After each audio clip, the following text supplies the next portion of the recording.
நேற்று என்டிடிவில வந்து விஜயனை வந்து இன்டர்வியூ கொடுத்தாங்க. அதுல வந்து ஒரு 3 பேரை வந்து ரோல் மாடல்னு சொல்லி அண்ணா சொல்லியிருக்காங்க. யாரெல்லாம் வந்து எம்ஜிஆர் அவர்களை வந்து ரோல் மாடல்னு சொல்லியிருக்காங்க, ஜெயலலிதா அம்மா வந்து ரோல் மாடல்னு சொல்லியிருக்காங்க, கருணாநிதி அவர்களை வந்து ரோல் மாடல்னு சொல்லியிருக்காங்க. சரிங்களா? ஆனா வந்து எம்ஜிஆர் ஓட்டு வாங்குறதுக்காண்டி எம்ஜிஆர் அவர்களை ரோல் மாடல் சொல்றது ஓகே. ஆனா ஜெயலலிதா அம்மாவை எப்படி ரோல் மாடல் சொன்னாங்கன்னு எனக்கு தெரியல. ஏன்னா தலைவா படத்துல டைம் டு லீடுன்னு விஜய் என்ன போட்டதுனாலதான் அந்த படத்தையே ரிலீஸ் பண்ண விடல.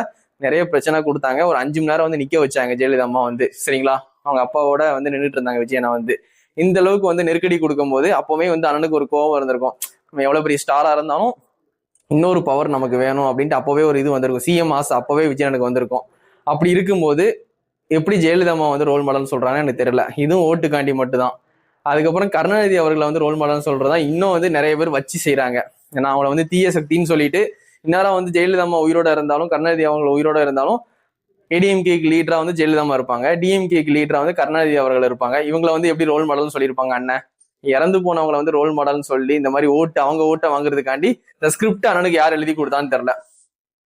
நீங்க கருணாநிதி அவர்களை வந்து ரோல் மாடல்னு சொல்றதுக்கு விஜய் நீங்க பேசாம வந்து ஸ்டாலின் அவர்கள் வந்து ரோல் மாடல், உதயநிதி ஸ்டாலின் எனக்கு ரோல் மாடல், சீமான் அண்ணன் ஸ்பீச் நல்லா இருக்கும், அவர் எனக்கு ஒரு இன்ஸ்பிரேஷன், அவர் எனக்கு ஒரு ரோல் மாடல் அப்படின்னு சொன்னா சீமான் அண்ணன் ஓட்டு நமக்கு விழும். சரிங்களா? அடுத்த ஸ்பீச்ல வந்து விஜய் நட்டனை தான் எதிர்பார்க்கிறேன். விஜயனை வந்து டிவிக்கு கட்சியில இருக்காங்க, கட்சி தலைவரா இருக்காங்க. மக்களுக்கு என்ன பண்ணுவாங்க அப்படின்னு ஆர்வமா வெயிட் பண்ணிட்டு இருக்கேன். என்னதான் பேசுவாங்க? நேற்று என்டிடிவி இன்டர்வியூ வந்து கொடுத்துருக்காங்க. ஆஃப் த கேமராவை தான் பண்ணியிருக்காங்க, கேமரா ஆன் பண்ணாம தான் பண்ணியிருக்காங்க. அப்போ கூட வந்து மக்களுக்கு ஏதாவது என்ன பண்ணுவாங்க ஜெயிச்சா அப்படின்ட்டு அவங்க ஏதாவது சொல்லுவாங்கன்னு பார்த்தா இவங்க 3 பேரையும் ரோல் மாடல் அண்ணா சொல்லிட்டு போயிட்டாங்க அப்படின்னு சொல்லிட்டாங்க. ஏன்னா வந்து இவங்க 3 பேரை ரோல் மாடல் சொல்றது எல்லாமே வந்து ஒரு ஓட்டுக்காண்டி தானே பச்சையா தெரியுது. இதுல நான் சொல்றதுக்கு என்னன்னு இருக்கு. ஏன்னா விஜய் ஃபேன்ஸ்ல எப்படி எடுத்துக்கிறாங்கன்னு தெரியல. ஜெயலலிதா அம்மா வந்து ரோல் மாடல், கருணாநிதி அவர்கள் வந்து ரோல் மாடல் சொல்றது விஜய் ஃபேன்ஸ் வந்து எப்படி எடுத்துக்கிறாங்கன்னு எனக்கு சத்தியமா தெரியல. அண்ணன் வந்து உண்மையிலேயே வந்து ஜெயலலிதா அம்மா மேல ரொம்ப பாசம் வச்சிருக்காங்க, கருணாநிதி அவருக்கு மேல ரொம்ப பாசம் வச்சிருக்காங்கன்னு நினைச்சுக்கிறாங்களா இல்லையான்னு தெரியல.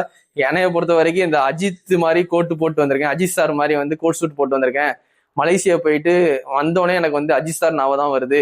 இதெல்லாம் வந்து அஜித் சார் ஓட்டு வாங்குறதுக்காண்டி போடுற பிட்டு. அதுக்கப்புறம் விஜயகாந்த் அவர்கள் வந்து எங்க அண்ணன் அப்படின்னு சொன்னா விஜயகாந்த் அண்ணனுக்கு போடுற ஓட்டெல்லாம் நமக்கு விழும். அவங்க 2 பேரும் ஓகே, அஜித் சார் ஓட்டு ஓகே, விஜயகாந்த் அண்ணா ஓட்டு ஓகே. இப்ப கடைசியில வந்து ஏடிஎம்கே டிஎம்கே ஓட்டு வாங்குறதுக்காண்டி ஏடிஎம்கேயோட முன்னாள் தலைவி வந்து ஜெயலலிதா அம்மா இன்ஸ்பிரேஷன் ரோல் மாடல்னு சொல்றது, இப்போ உள்ள ஆட்சியில உள்ள கருணாநிதி அவர்கள் வந்து ரோல் மாடல்னு சொல்றது எல்லாமே ஓட்டுக்காண்டி தான் அண்ணா பண்றாங்க.